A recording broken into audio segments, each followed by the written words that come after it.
going to have to go reasonably fast, but bear with us. And I've got Meryl and James here. Meryl will talk a little bit about the eWater community, and James will talk a little bit about the music and urban developer tools from the toolkit. So I'll just start by moving through.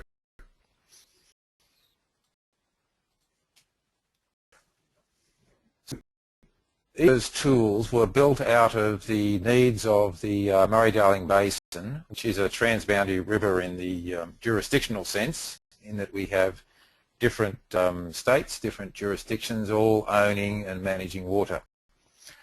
The guiding principles of the eWater CRC were that you can't manage what you can't measure, and tools had to give a reasonable basis for which we could manage and water. There were issues around perceptions around how much water there was, and so it was to develop a fact-based modelling platform and to enable sufficient certainty for decisions to be made. I get a situation where you never get enough data, you can never get enough accuracy of results, and yet decisions still have to be made.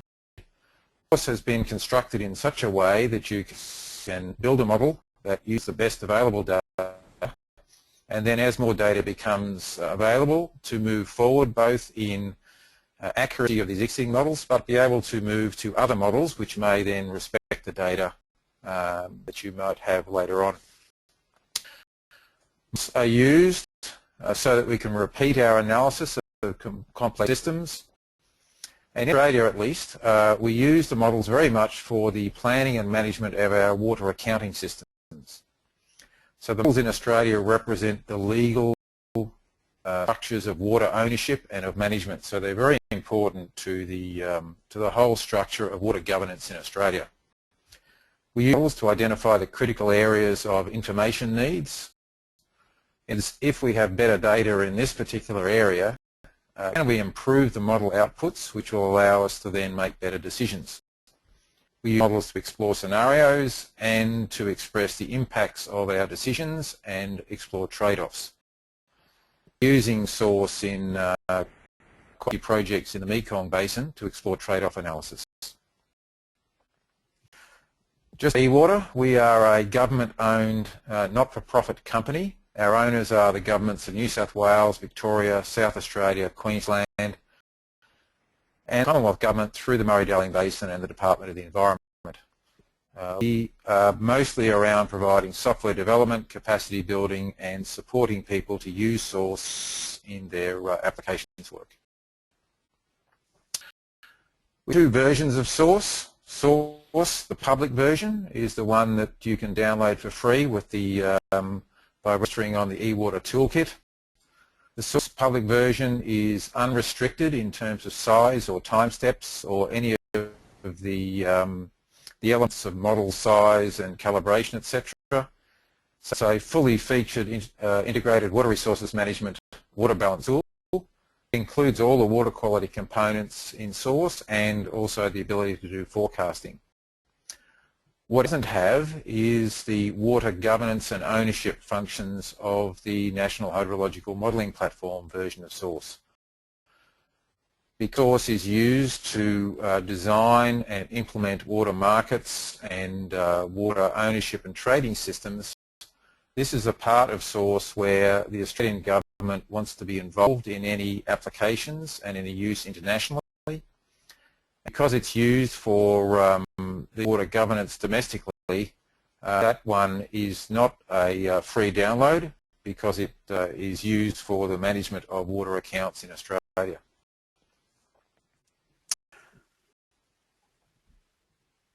The eWater Toolkit has become our community portal, and this is the landing page of the eWater Community Toolkit. Up the top you have a bar for different themes for different types of models. You have a support bar, and you see there in the middle right of the screen the eWater Community, where you can access tools, courses which are papers and journals, and discussion forums. I'm going to hand over to Meryl now, who's going to give you a brief go what the eWater community is about. Them to need development.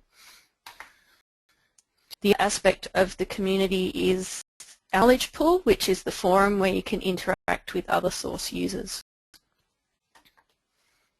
If you need help use Source, you can always access the eWater team through support.ewater.com.au. I'll head back to Robert now and he'll continue to talk about Source. Great, thanks Meryl. Get my screen back. There we go.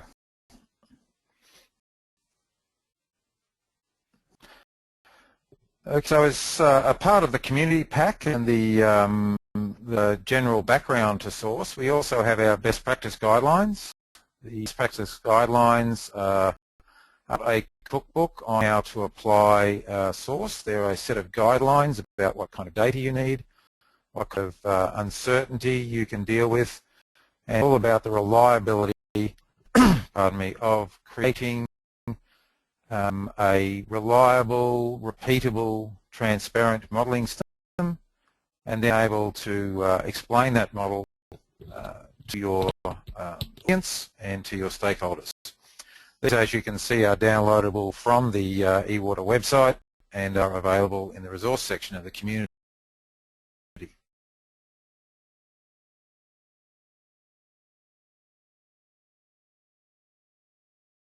Is time. Time is the invisible modelling environment and was developed as part of the hydrology CRC. There's literally thousands of small routines for helping you build and calibrate and report on modelling. Build your own models using time and put them together to build new plugins for Source, and you can create new Toolkit models. Time is an open source library of tools and techniques, and begin as your foundation pack for getting involved in plugin development and the programming side of Source. The Toolkit is the next level up, and there's a series of smalls which have been built over the years, different things like the Source public version, the Rainfall Runoff library, Route Flow Predictor, etc. So these are free small tools which can be used in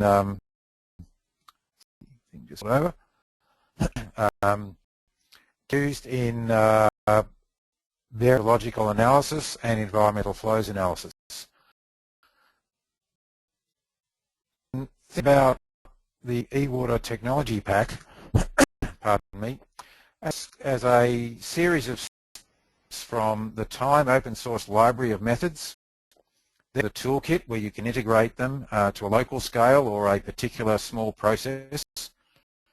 Once they're all working, then they can be brought into Source as a plugin. Integrate all that as a river basin scale. So the three components fit nicely together as a vertical integration pack of technology.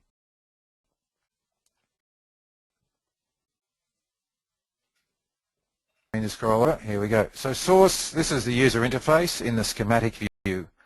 There are two main views in Source, the schematic view and the geographic view.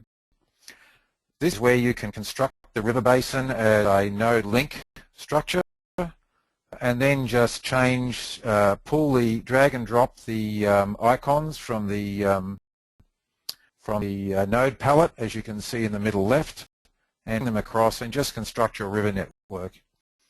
There's storages, supply points, gauges, inflows, etc.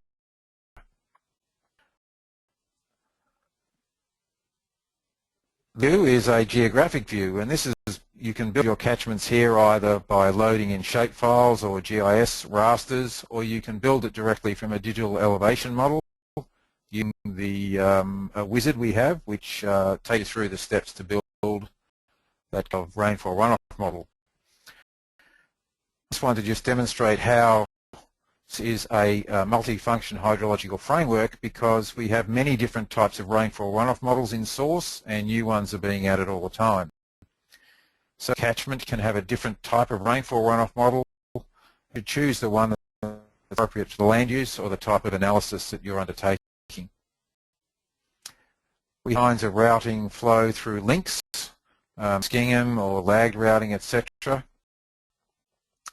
We have ways of generating water quality come from the catchments, so that means concentrations, power functions, etc.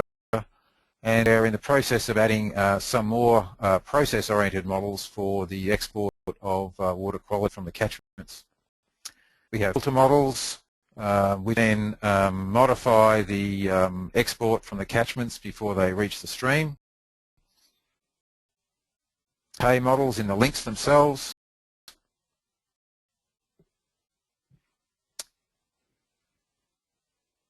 And the ability to change these all according to the different land uses and the different types of processes. So nitrogen and phosphorus, etc., can have different types of processes. The architecture of Source, then, we also have this pluggable framework. So is where you write your own plugins and bring them in. So have models which are stored in what's called the community plugins, which you can download from the community site. And then a range of plugins which have been developed by Source users, which you can load plugin manager in Source, load them in, and they become just like any other part of it. We also have OpenMI, which is a European standard for model integration, and you can connect Source to other kinds of commercial products or other models that have also comply with the OpenMI standard. In rivers and dams, we can handle different kinds of outlets. We have hydropower, we have watering, seepage, evaporation, etc. So this can be used for a range of storages from barrages all the way to major reservoirs. In the surface water part, we've done quite a bit of development in recent, probably last year. There are a range of scales of groundwater surface water interaction tools. The simple part is to have it as part of the rainfall runoff models. We have an analytical tool which is called Gizwit. This allows you to handle the processes on the left-hand side, but do it as an analytical tool. So it's good where you don't have a lot of data and you don't need an extremely detailed definition of the groundwater surface elevation. Recently, we've added a one-dimensional lateral finite difference model, which does generate groundwater heads. And the idea there is that we can calibrate a model to both groundwater elevation and river flow at the same time. If you want to go to a full mod flow extent, we do have a wrapper which works with mod flow, and it was developed during the CRC phase. It hasn't been used for a little while, but the code is there, and we can update that and get it working if you need to connect Source to a full mod flow model.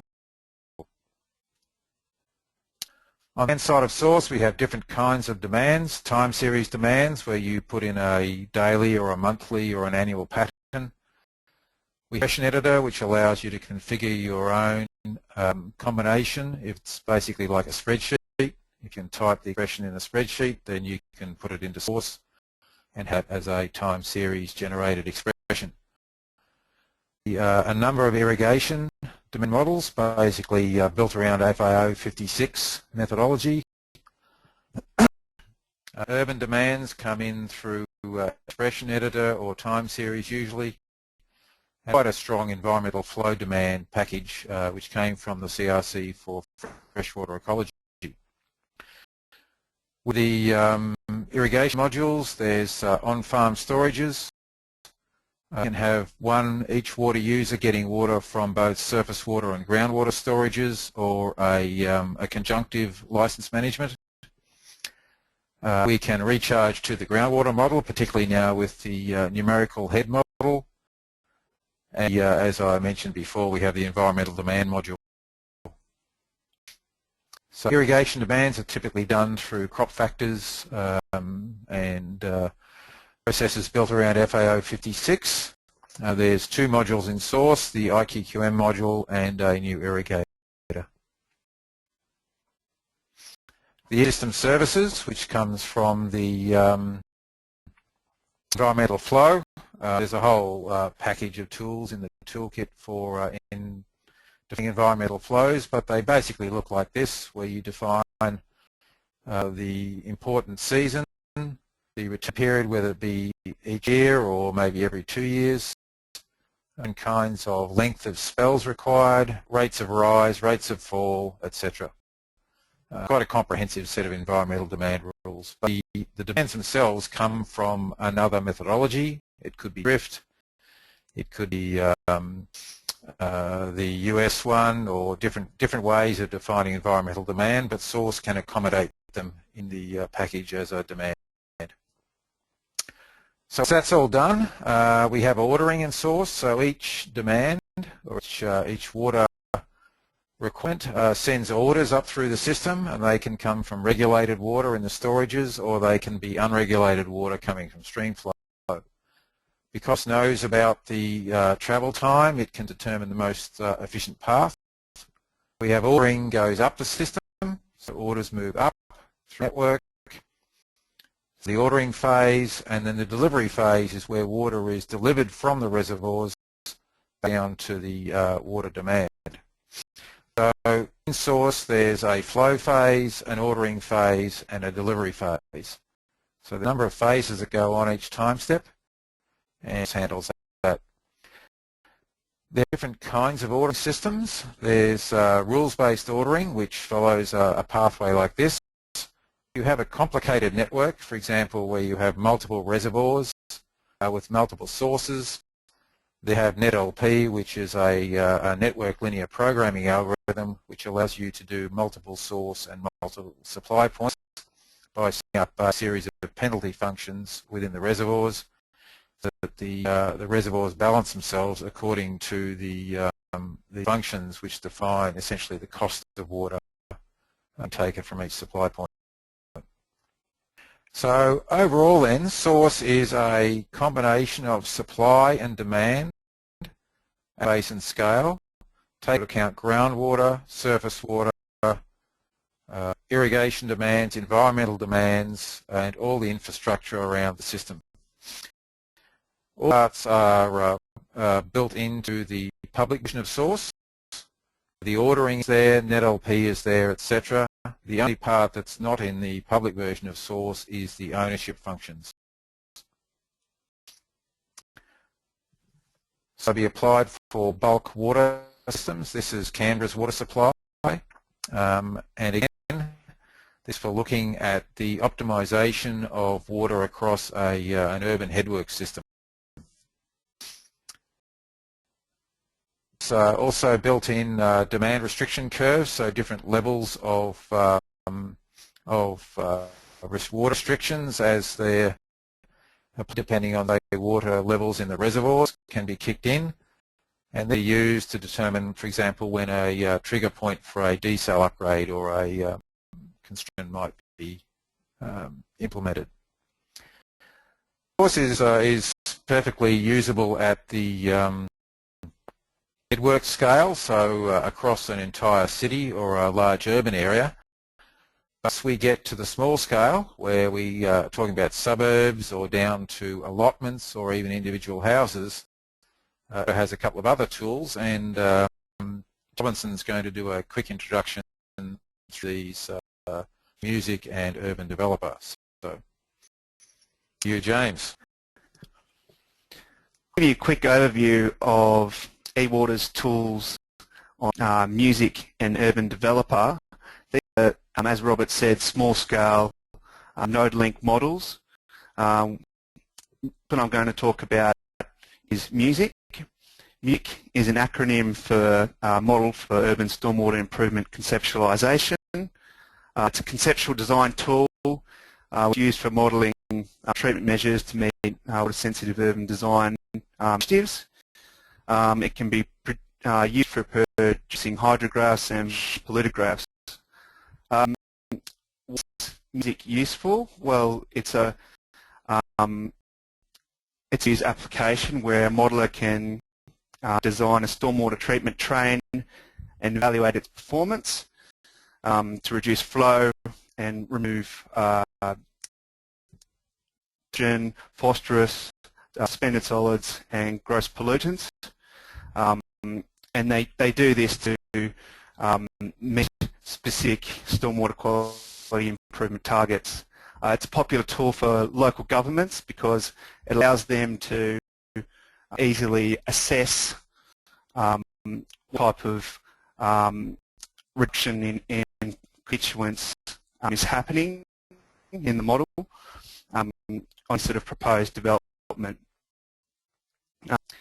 A council assessor can evaluate the effectiveness of the stormwater treatment measures, and this helps to speed up the development approval process.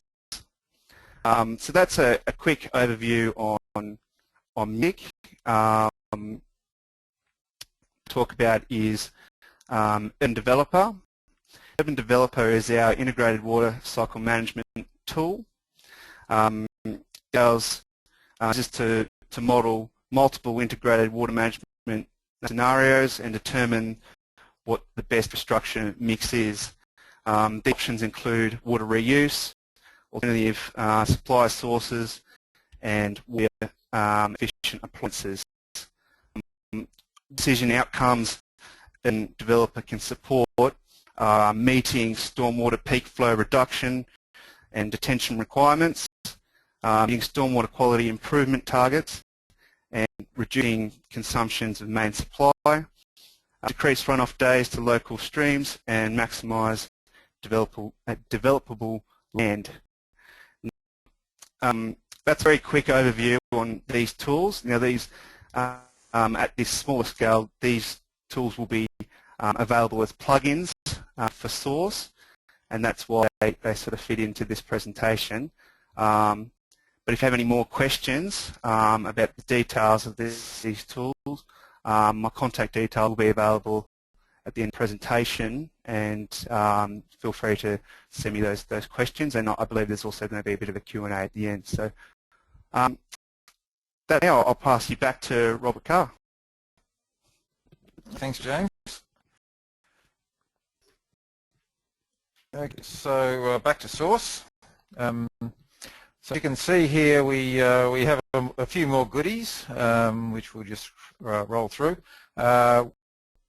In version of Source, we also have the automatic calibration tool.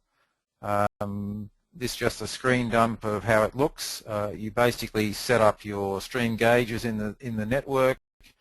You set up your objective functions in terms of required types of approaches, such as Nash-Sutcliffe. It's usually a complex shuffle algorithm. You can set different kinds of techniques for calibrating. You load your measured stream flows in and you set it off overnight, and hopefully you'll have a reasonable start on a good calibration in the morning.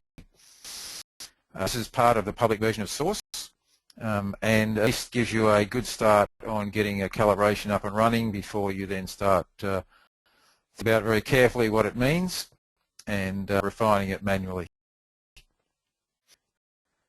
What we have is Insight. Insight is a genetic algorithm, so if you think about it, we can use NetLP, the core optimization tool, for optimizing spatially, and using the genetic algorithm we can optimize in time. We use a Pareto front type approach with a genetic algorithm. Set up your own objective functions, you set up your own decision variables using the function manager, and that allows you then to have a model run and develop the Pareto fronts and show you the most trade-offs between your objective functions according to variables as you define them.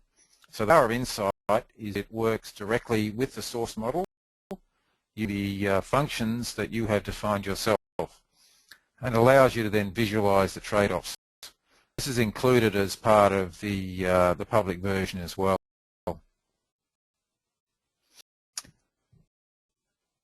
Just to what eWater is doing around the tools, we do offer a series of learning and development opportunities. The first part is the online community, as Meryl showed you.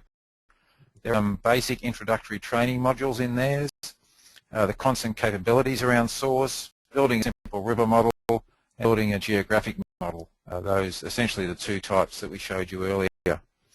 We are offering face-to-face training workshops workshops. These are more workflow and outcome oriented, where we would take a training course and at the end we would have built and calibrated a rainfall runoff model, groundwater modelling, river planning and operations, building your own plugins. We've run quite a few of these courses, and shortly we'll have a list of planned training courses up on our website with a registration of interest page. You can always do tailored training courses in-house, where we would tailor the training to fit your project outcomes. Are offering technical support. These are traditional software maintenance agreements. We would back you up with email and phone technical support with installing the software, explaining the functionality, how to get data into and out of it, etc. And also the access to our monthly software upgrades and minor releases. eWater runs a monthly build and beta release process.